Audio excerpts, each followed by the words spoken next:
The email arrived on a Tuesday afternoon. I almost ignored it at first because the subject line looked ordinary: Christmas plans this year. Most years those messages came with grocery lists, travel times, and requests for extra chairs at the table. This one was shorter. I opened it while standing in the kitchen. "Hi," it began. "For Christmas this year we're keeping things small. Just immediate family. We think it will make things easier for the kids. Hope you understand." It was signed with my daughter-in-law's name. No anger, no argument, just careful wording that sounded polite enough to avoid being questioned. I read it again. Immediate family. The phrase has a way of rearranging a room, even when you're standing alone. I set my phone down on the counter and looked out the kitchen window. The maple tree in the yard had already dropped most of its leaves, leaving thin branches against the gray sky. Christmas had always been at their house. My son liked hosting. The grandchildren ran through the living room in socks while the turkey roasted, and someone inevitably burned the dinner rolls. For the last 7 years I had helped make those holidays possible, not in dramatic ways. Just quietly. The mortgage payment that came up short one winter. The private school tuition when my son lost his job for 6 months. The credit cards they used for emergencies that were technically under my account. I didn't keep a formal record of those things. But the bank did. The total was somewhere around $430,000. I never thought of it as a number. I thought of it as family. The email sat open on the counter while the kettle whistled behind me. I turned off the stove and poured the water into my mug. There are moments when you expect anger to arrive. But what surprised me was how quiet everything felt instead. I wasn't furious. I was clear. The email didn't insult me directly. It simply explained how the family had chosen to define itself. And once a definition like that appears, certain things begin to look different. I carried the mug to the table and opened my laptop. The bank's customer service line answered after 2 rings. "Good afternoon," the representative said.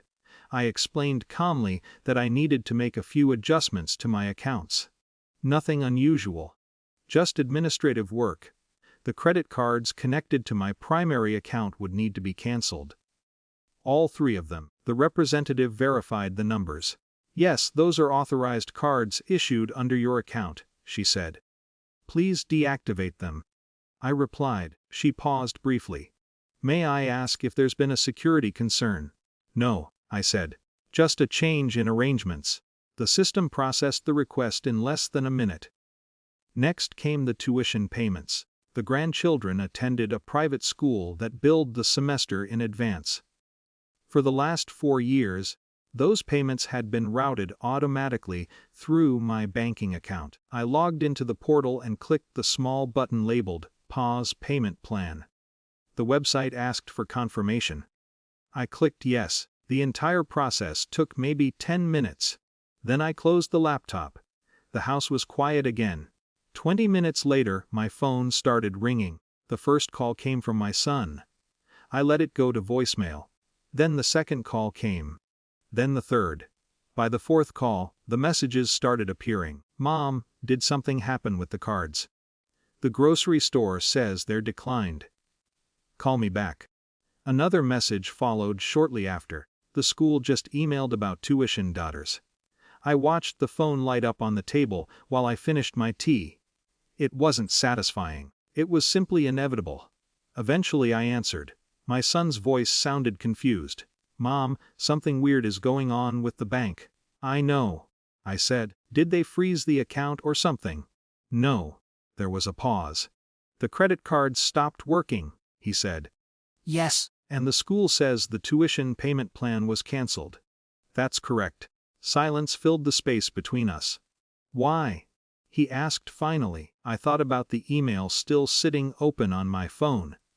"You received a message from your wife this afternoon," I said. Yes. She explained that Christmas this year would be just for immediate family. Another pause. "Mom, that's not." "I understand," I said gently. "But definitions are important." "What does that mean?" It means I realized something. What? That if I'm not part of the immediate family, I said, then the financial arrangements should probably reflect that. His breathing changed slightly on the other end of the line. That's not what she meant, he said quickly. Maybe not. But Mom, the kids' tuition, I'm sure we can discuss it later, I said. More silence, the kind that comes when someone realizes a situation they assumed was stable has quietly shifted.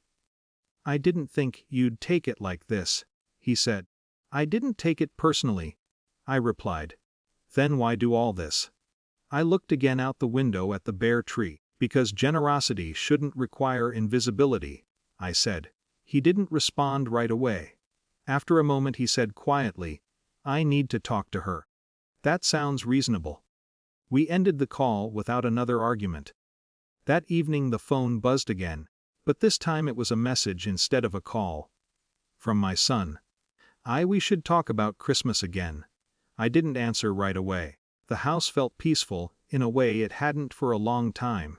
For years I had believed that being generous meant staying quiet. But sometimes the clearest boundary is simply allowing reality to match the words people choose. And for the first time in a while, everything finally matched.